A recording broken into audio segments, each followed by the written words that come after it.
अस्सलाम वालेकुम स्टूडेंट्स, कैसे हैं आप सभी लोग। तो स्टूडेंट्स, आज के वीडियो लेक्चर में हम पढ़ने जा रहे हैं रेस्पिरेटरी सरफेस। ठीक है, रेस्पिरेटरी सरफेस क्या होती है।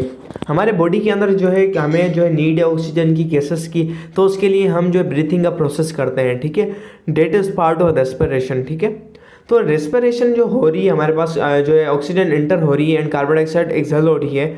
तो ये जहाँ पर हो रही है, जिस जगह पर हो रही है, तो ये जो सरफेस है जहाँ पर मैंने आपको बताया अल्वियोलाई में होती है, तो वो सरफेस जो कि ये एक्सचेंज ऑफ गैसेस करवाए, वो सरफेस जहाँ पर ये जो है exchange of gases take place करे, मतलब वहाँ पर कार्बन डाइऑक्साइड हमारे सेल से बाहर हो, हमारी बॉडी से आउट हो एंड ऑक्सीजन एंटर हो। ठीक है, उस सरफेस में। ठीक है, तो वो सरफेस क्या होती है, वो सरफेस होती है रेस्पिरेटरी सरफेस। ठीक है, उसको उस सरफेस का नाम क्या है, रेस्पिरेटरी सरफेस, क्योंकि ये रेस्पिरेशन में काम कर रही है, ये एक्सचेंज ऑफ गैसेस में हमको हेल्प कर रही है, असिस्ट कर रही है, इसलिए हम कहते हैं इसको रेस्पिरेटरी सरफेस।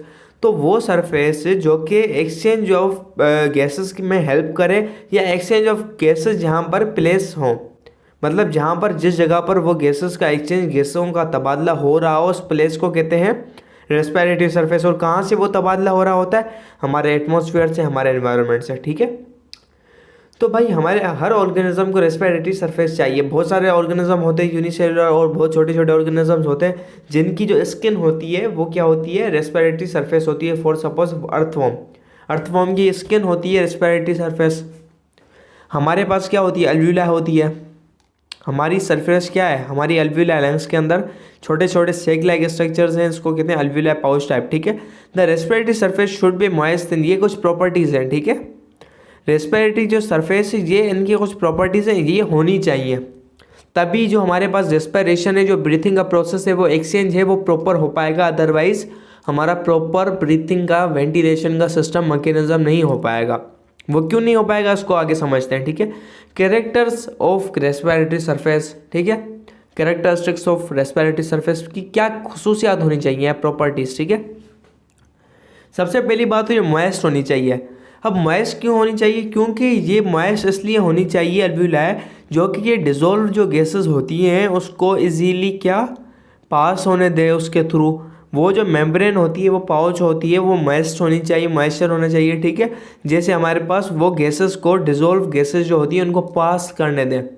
दूसरी बात ये परमिएबल होनी चाहिए। परमिएबल तो लाजमी होनी चाहिए, क्योंकि कुछ कुछ जो है लेयर्स होती हैं वो नॉन परमिएबल होती हैं, सेमी परमेबल होती हैं। तो ये जो होनी चाहिए लेयर परमेबल होनी चाहिए। ऑक्सीजन, कार्बन डाइऑक्साइड, ठीक है, इनके लिए परमेबल होनी चाहिए, ऑक्सीजन को अंदर लाने दे और कार्बन डाइऑक्साइड को बाहर जाने दे। ठीक है, इसका स्ट्रक्चर ऐसा होना चाहिए। जिससे हमारी सेल मेम्ब्रेन होती है वो क्या होती है, व्हाट इज सेल मेम्ब्रेन, हमारी सेल मेम्ब्रेन क्या होती है, वो सेमी परमेबल होती है। तो बट ये भले सेमी परमेबल हो ना हो, बट ये परमेबल हो गैसेस पर,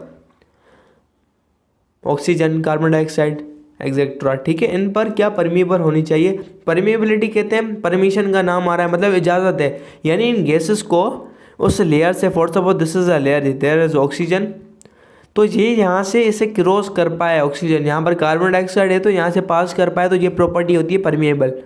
it must be permeable, okay, otherwise exchange of gases will not occur. Okay, thin, सबसे पहली बात तो थिन होनी चाहिए। थिन क्यों होनी चाहिए, for suppose this is layer. ठीक है, ये हमारे पास लेयर है रेस्पिरेटरी। ठीक है, ये हमारे पास लेयर है। ओके, अगर मैं माइक्रोस्कोप से जूम कर रहा हूँ, तो अगर ये इतनी मोटी लेयर है, ठीक है, यहाँ पर बीच में मैं आपको एक चीज़ बनाता हूँ, जस्ट लाइक दिस। तो स्टूडेंट्स देखो, ये हमारे रेस्पिरेटरी सरफेस है, ये सरफेस है हमारे पास। ठीक है, ये सरफेस है हमारे पास। ठीक है, और यहाँ पर ये चैनल्स लगे हैं, प्रोटीन चैनल कुछ भी है, फॉर सपोज मैं अगर सेल मेम्ब्रेन ले रहा हूँ, कुछ भी चैनल लगे हुए हैं, और ये यहाँ पर इतनी मोटी है। अब देखो, अगर मेरे पास रेस्पिरेटरी सरफेस बहुत ज़्यादा मोटी हो, बहुत ज़्यादा है जो है बहुत ज़्यादा मोटी हो, थिन नहीं हो, तो इतनी ज़्यादा अगर मुझे ऑक्सीजन को पास आउट करवाना है यहाँ से, तो मैं यहाँ पर ऑक्सीजन का मालिक्यूल आएगा O2, तो जब यहाँ से जाएगा तो उसको जाने में कितनी टाइम लगेगी, बहुत ज़्यादा, मतलब ये बहुत ज़्यादा टाइम लगेगा यहाँ से क्रॉस करके जाने में। अगर इसी मुकाबले में मेरे पास, इसको रखूँ मैं यहाँ पर, और इसी मुकाबले में मेरे पास एक दूसरी हो मेम्ब्रेन, जस्ट लाइक दिस, ये मेरे पास लेयर है इतनी, तो ये जस्ट इतनी हो, ठीक है, तो मुझे ऑक्सीजन को पास आउट करवाने में कितनी देर लगेगी। यहाँ पर ऑक्सीजन का मालिक्यूल है, यहाँ से निकल गया, ये चैनल है, ठीक है। मतलब जितनी ज़्यादा थिन होगी तो डिस्टेंस रिड्यूस होगा, और ये इतनी बड़ी, देखो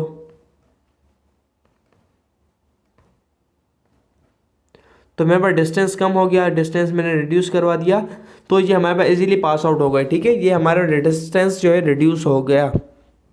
तो being thin the respiratory surface reduce the diffusion distance, diffusion होने का जो डिस्टेंस है उसको रिड्यूस कर देगा, और स्पीड, इस प्रोसेस की स्पीड बढ़ जाएगी। हमें जल्दी जो है हमारे पास कैपिलरीज को जितनी फास्ट एंड फास्ट जो है मिल सकेगी, उतनी ज़्यादा जल्दी उनको ऑक्सीजन और जो है रिक्वायर्ड गैसेस मिलेंगी, ठीक है। ये बात समझ आई आपको। लार्ज सरफेस एरिया, अब देखो लार्ज सरफेस एरिया का क्या रोल है। फॉर सपोज हमने थिन भी कर दी लेयर, ठीक है, हमारे पास लेयर थिन भी है, तो देखो हमारे पास यहाँ पर हर 1 सेंटीमीटर के बाद चैनल लगा हुआ है, हर 1 सेंटीमीटर के बाद हमारे पास चैनल लगा हुआ है। फॉर सपोज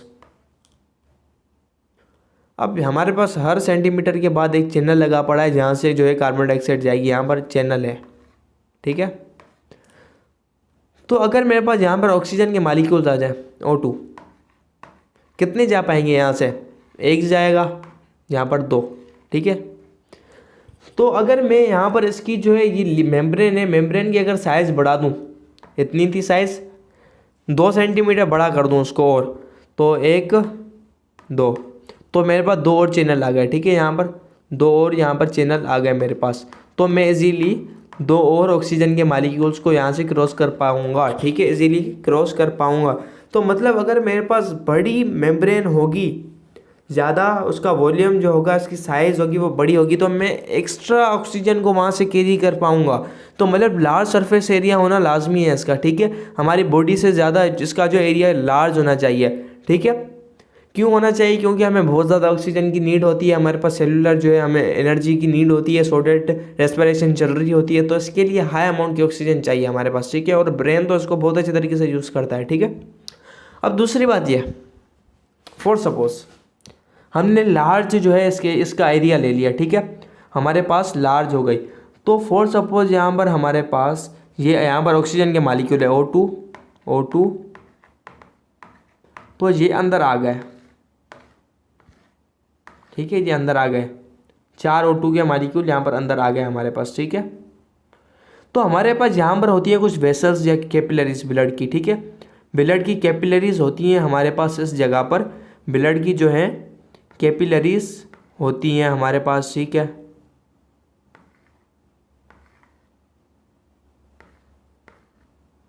तो अगर हमारे पास यहाँ पर समझ लो एक ब्लड की कैपिलरी जस्ट एक ऑक्सीजन के मालिक्यूल को ब्रिंग करेगी, करती नहीं है, मैं फॉर एग्जांपल अगर हमारे पास यहाँ पर हो ही 2 ब्लड की कैपिलरीज खड़ी, तो वो कितने मालिक्यूल को लेके जाएंगी। यहाँ पर हमारे पास 2 ऑक्सीजन के मालिक्यूल आ गए, O2 हो गया, तो अब ये कितने मालिक्यूल लेके जाएंगे, 2 लेके जाएंगी। अब बाकी ये 2 कहाँ पर जाएंगे, 2 तो नहीं मिले, तो मतलब यहाँ पर ब्लड की कैपिलरीज भी ज़्यादा होनी चाहिए, ठीक है। सिग्निफिकेंट ब्लड सप्लाई, तो the another character of respiratory surface is to initiating highly concentrated oxygen blood is taken away from the lungs and carbon dioxide rich blood is taken to the lungs. तो मतलब हमारे पास oxygen को यहाँ पर लेने के लिए अच्छी खासी ब्लड सप्लाई होनी चाहिए, मतलब ब्लड सप्लाई अच्छी होनी चाहिए। और दूसरी बात यहाँ पर रिच कार्बन डाइऑक्साइड को तो हमने बाहर करना है, तो इसके लिए हाईली रिच जो हमारे पास डी ऑक्सीजनेटेड ब्लड होता है, कार्बन डाइऑक्साइडेड ब्लड, ठीक है, वो हमारे पास यहाँ पर पहुँचना चाहिए और वो यहाँ से आउट होना चाहिए, और ऑक्सीजन यहाँ पर बाइंड होके हाई ब्लड सप्लाई होना चाहिए, ठीक है। अगर मेरे पास 2 कैपिलरीज हो, 2 मालिक्यूल कहाँ जाएंगे, कुछ नहीं होगा इनका, ठीक है। तो इसके लिए हमारे पास ब्लड की सप्लाई भी अच्छी होनी चाहिए। अ लार्ज डिफ्यूजन ग्रेडियंट, ठीक है, अ लार्ज, तो आपने एक बात सुनी है, आपने 9 में पढ़ा है डिफ्यूजन वगैरह, मैट्रिक में भी आई थिंक सो पढ़ा होगा आपने डिफ्यूजन वगैरह, फर्स्ट ईयर में भी आई थिंक सो पढ़ा ही होगा मैट्रिक में, नहीं बायो में तो है ही डिफ्यूजन ऑस्मोसिस, ठीक है। तो देखो अगर में डिफ्यूजन हो, फॉर सपोज हमारे पास बाहर जो है 4 ऑक्सीजन के मालिक्यूल हैं, ठीक है, और हमारे पास अंदर जो है ब्लड की कैपिलरी आई एक, इसके अंदर भी 5 ऑक्सीजन के मालिक्यूल हैं, 5 ऑक्सीजन के मालिक्यूल हैं।